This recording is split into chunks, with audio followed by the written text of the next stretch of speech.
Kasampak teh Abu Ijo nu jadi pamajikan Baku Cubung keur ngahulang we dihandeupeun hawu harita teh. "Kenaon Ambu meuni ngahulang kitu?"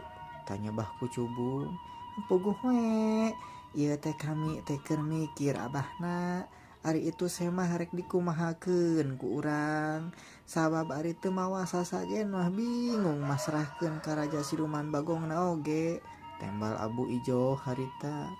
Eh eh eh Abah oge sarua bingung. Tapi keun bae tong jadi pikiran, Ambu. Semah teh ku Abah geus dititah ngalalauk. Engke eta lauk asakna ku Ambu tuluy suguhkeun ka eta semah, ceuk Baku Cubung harita. Alus ari kitu mah Abah. Saenggeus kitu mah Baku Cubung nepungan deui Sukri pok nyarita. "Jang Cukri, kumaha geus ngalalauk teh?" "Perantos Abah, tapi laukna teh mung ukur aya 2 geuning."